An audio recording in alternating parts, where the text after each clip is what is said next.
In part 2, you thought a little bit more about animals, and you did that by thinking about animals that live in a pond.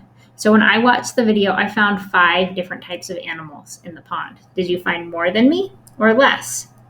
What do animals living in a pond eat? Well, the animals definitely eat the plants. There were lots of plants, and that kind of greenish plant that was there was algae in the pond.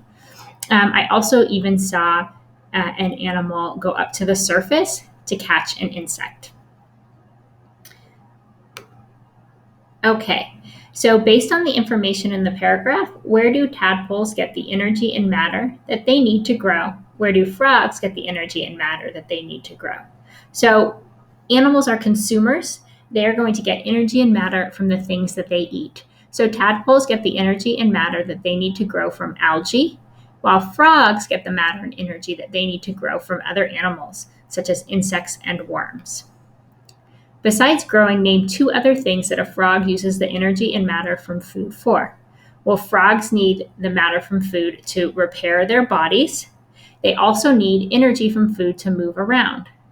If you'd written they need energy from food to maintain their body temperature or for heat, that is a way that some animals use energy from food, but that's warm-blooded animals like ourselves or dogs or bears. They all use energy from food to maintain their body temperature. A frog is a cold-blooded animal, so it does not use energy from food to maintain its body temperature. Its body temperature is always similar to that of the environment. And then the next slide asks you to consider how a frog we could really say that frog is getting its energy from the sun. You know, a frog really gets its energy to grow from the sun. That's strange because a frog eats insects, but we can think backwards. A frog eats insects, and those insects eat plants. That supports this idea. Tadpoles are herbivores, and they eat algae in the pond, which is a plant. So that supports this idea. And this idea that plants use energy from the sun to make the sugars they need to grow, that also supports this idea. And finally, I hope you enjoyed the Tadpoles Promise book.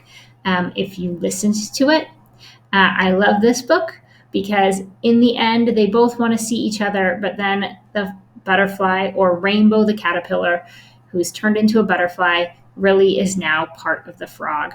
So I think that they are going to be together forever.